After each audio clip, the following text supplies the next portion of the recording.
Dua menara kota terpancang yang mengatur pertemuan antara jarak dua lautan. Tak seperti dugaanku, kisah cinta yang bertemu dianggap menjadi tabu karena Bangla dan Melayu. Kisah cinta dua dunia ya, antara Malay dan Bangla. Terpisah dua budaya, direndahkan mata manusia. Malaya desa adalah cinta, terasingkan karena kasta. Ku sebagai bumi putra, dia pendatang pekerja. Cinta itu tulus ikhlas. Dan satu kerajaan pun telah ada dalam dunia ni sebelum wujudnya lagi kerajaan Kedah Tua. Satu bumi ni adalah Pahang. Kerajaan masa itu dipanggil sebagai Kerajaan Pahang Purba. Kesan peninggalan dia kita boleh tengok sampai ke hari ini. Contohnya di Eropah, di Jerman kan, ada satu tempat tu nama dia Berlin. Dan itu adalah diambil sempena nama tempat di Pahang, Bera. Dan satu lagi contohnya di Eropah juga, di England. Satu tempat tu nama dia Manchester. Kita semua tahu kan, Glory, Glory, Man United. Yang tu kan, Manchester tu sebenarnya adalah hasil penduduk daripada Mempaga. Jadi ditukar nama kepada Manchester sesuai dengan budaya masa tu. Saya dapat manuskrip tu, saya memang terkejut tuan-tuan. Betapa hebatnya alam Melayu kita ni. Semua bumi ni adalah Melayu dan semua manusia berasal daripada rumpun Melayu. Jangankan orang Indonesia, dunia pun akan tertawa mengamati tabiat, ulah dan pola pikir kaum Melayu negeri Kasino. Mereka sungguh aneh tapi juga lucu. Kaum Melayu negeri Malaydes mengklaim bahwa negara mereka sudah maju. Tapi pola pikir mereka sungguh primitif, dan mereka masih hidup di alam dongeng dan ilusi. Budaya feudal yang masih kuat di negeri Kasino Malaysia mungkin merupakan salah satu penyebabnya. Adanya 9 raja di Malaysia yang sebetulnya kurang berguna, telah melestarikan feudalisme di sana. Apalagi, raja-raja itu sebetulnya keturunan pengkhianat Nusantara. Jadi bukan raja-raja yang hebat, tapi raja-raja lemah, pengecut, serta pemuja penjajah British. Feudalisme itu jelas masih berakar kuat di Malaysia. Jangan heran jika banyak profesor Melayu negeri Kasino yang punya pemikiran aneh. Apalagi profesor tersebut bergelar datuk, yakni gelar feudal pemberian sultan. Itu berarti akademisi itu menghamba pada sistem feudalisme Melayu negeri Kasino. Lihat saja hasilnya. Dunia pun akan tertawa melihat kelakuan profesor Malaysia yang mengubah konsep Austronesia menjadi konsep alam Melayu. Dengan begitu, seolah-olah konsep Austronesia itu telah menjadi milik kaum Melayu negeri Kasino. Dengan begitu, kaum Melayu palsu di negeri Kasino tampak jadi kaum yang besar dan hebat, menjadi penguasa alam Melayu yang maha luas. Yang menyedihkan, ajaran sesat seperti itu diajarkan di sekolah Malaysia. Dan tak ada seorang pun berani mempersoalkannya. Kaum Melayu Malaydes memang mudah dibodohi, karena sejak dulu mereka suka dongeng. Hikayat Hang Tuah dan hikayat Melayu pun dianggap sebagai sejarah. Padahal, semua itu jelas dongeng. Hikayat Melayu itu sebenarnya menjiplak cerita Panji di zaman Majapahit. Di Jawa, cerita Panji merupakan dongeng pengantar tidur. Tapi di Malaysia, hikayat Melayu dijadikan sejarah, bahkan diperlakukan bagaikan kitab suci. Jadi, tidak heran jika generasi muda Melayu negeri Kasino sangat menyukai cerita palsu. Kebenaran tidaklah penting bagi Melayu Kasino. Yang penting Melayu Malaydes itu merasa hebat, misalnya seperti cerita mengenai pesilat Melayu ini. Bruce Lee dikatakan telah meninggal dunia akibat penyakit misteri.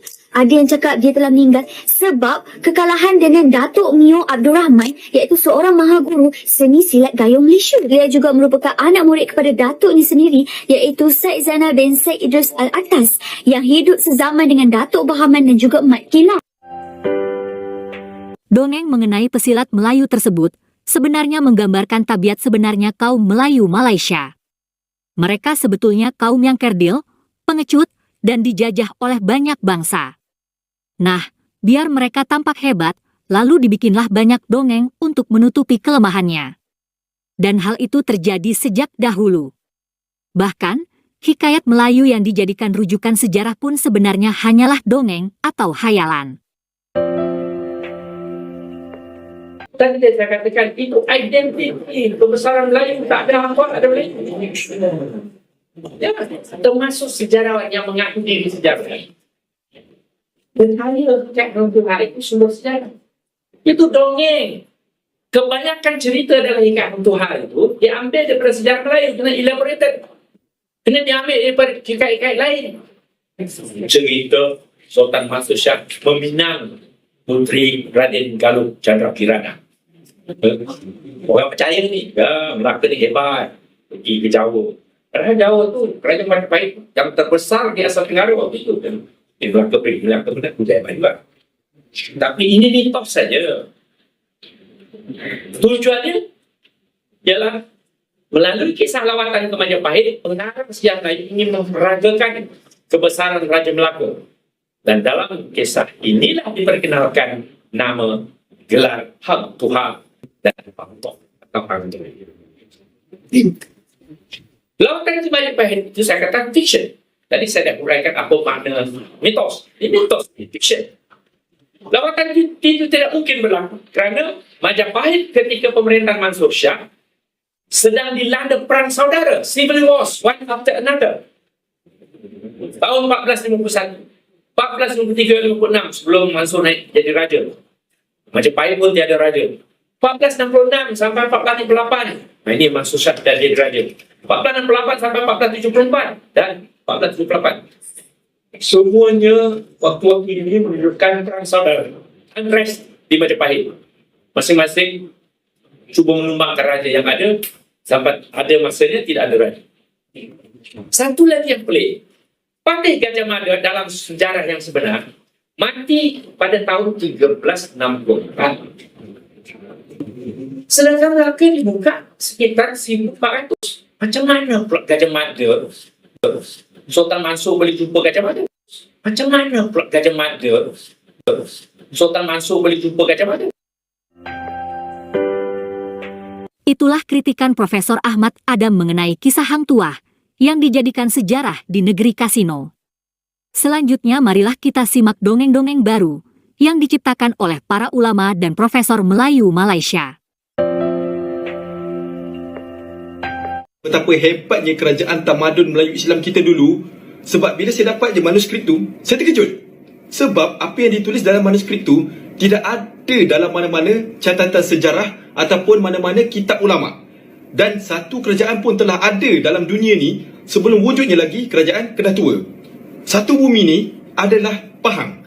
Kerajaan masa tu dipanggil sebagai Kerajaan Pahang Purba. Kesan peninggalan dia kita boleh tengok sampai ke hari ni. Contohnya di Eropah, di Jerman kan. Ada satu tempat tu nama dia Berlin. Dan itu adalah diambil sempena nama tempat di Pahang, Bera. Dan satu lagi contohnya di Eropah juga, di England. Satu tempat tu nama dia Manchester. Kita semua tahu kan, Glory, Glory, Man United. Yang tu kan. Manchester tu sebenarnya adalah hasil penduduk daripada Mempaga. Jadi ditukar nama kepada Manchester sesuai dengan budaya masa tu. Jadi alam Melayu kita ni sangat hebat. Tuan-tuan takkan jumpa dalam mana-mana catatan sejarah ataupun kitab-kitab ulama. Saya dapat manuskrip itu, saya memang terkejut tuan-tuan. Betapa hebatnya alam Melayu kita ni. Semua bumi ni adalah Melayu dan semua manusia berasal daripada rumpun Melayu. Bila berlaku perang politik, barulah ada perpecahan negara dan juga bangsa-bangsa ni. Tapi dulu semuanya Melayu. Itulah hebatnya kerajaan Melayu kita. Ya, banyak juga saya tengok video-video yang tu. Mereka mengatakan Khadijah itu adalah dari alam Melayu. Ada yang mengatakan Khadijah Khuwailid itu dari alam Melayu. Saya rasa tersempat tau dengan pandangan itu. Sebab dalam pencarian saya, penulis-penulis Arab tidak menulis dengan detail siapa Khadijah Al-Khuwailid ini. Dia tak tulis detail. Ya, kerana maklumatnya setakat itu saja. Tiba-tiba kita dapat daripada alam Melayu.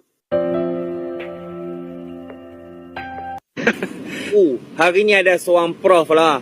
Kan, kecoh juga.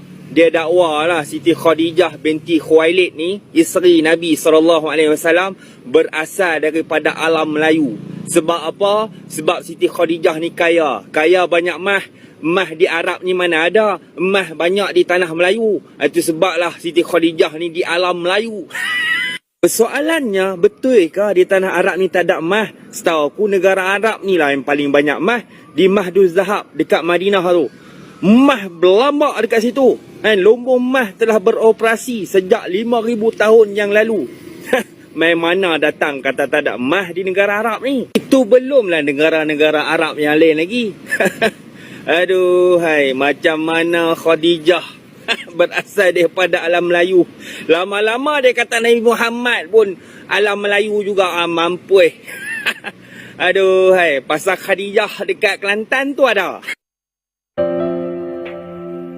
Sian segelintir sejarawan dan agamawan kaum kita.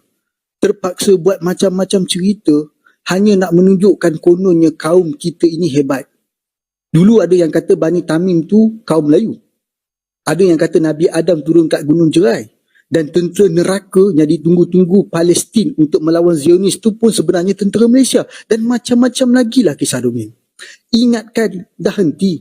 Nah, naik pula dakwaan isteri Nabi SAW yang mulia itu, Aisyah pun didakwa datang dari alam Melayu. Hujahnya mudah. Kerana emas tak ada di negara Arab. Hanya ada di tanah Melayu. Dengar macam lawak kan? Tapi untuk pengetahuan korang, mereka buat macam-macam kisah dongeng ni hanya kerana mereka tahu pada hakikatnya kaum ini tidak mempunyai sejarah besar yang memberi impak pada dunia, apatah lagi pada agama. Dan sejarah juga membuktikan kaum mereka ini sangat lemah. Mereka kalah sepanjang masa dengan Empire Siam, dengan kuasa barat, Portugis, Belanda, Inggeris dan Jepun pun mereka tak dapat lawan. Sampaikan nak merdeka pun kena berbincang dengan penjajah Inggeris. Tengoklah pemimpin mereka dengan mudahnya menyerahkan Singapura, Pulau Pinang kepada penjajah. Tak perlu pertumbuhan darah pun. Dan banyak lagi lah sejarah jelas. Yang jelas menunjukkan betapa lemahnya kaum ini. Maka disebabkan itulah mereka sentiasa mencari-cari apa saja perkara untuk menyedapkan telinga kaum mereka supaya dapat terus berkhayal yang mereka ini merupakan sebuah kaum yang cukup hebat kononnya. Alangkah baiknya kalau para sejarawan dan agamawan kaum ini mendidik kaum mereka untuk terokai dunia yang luas ini, belajar dari negara asing tentang pembinaan negara, bina perniagaan, henti menyembah orang putih dan Korea, jaga kebersihan dan sebagainya, kan jauh lebih baik daripada menghayalkan kaum ini yang kebanyakannya tidak suka membaca, tidak suka berfikir, apatah lagi mengkaji. Saya benar-benar kasihan dengan para pemimpin dan masyarakat kaum ini. Keluarlah dari dunia khayalan. Begitulah kisah dari negeri dongeng Melayu Malaides. Terima kasih sudah menonton sajian kami. Sampai jumpa lagi. Di bawah bayang-bayang dua menara kota terpancang yang mengatur pertemuan antara jarak dua lautan. Tak seperti dugaanku, kisah cinta yang bertemu dianggap menjadi tabu karena bangla dan Melayu.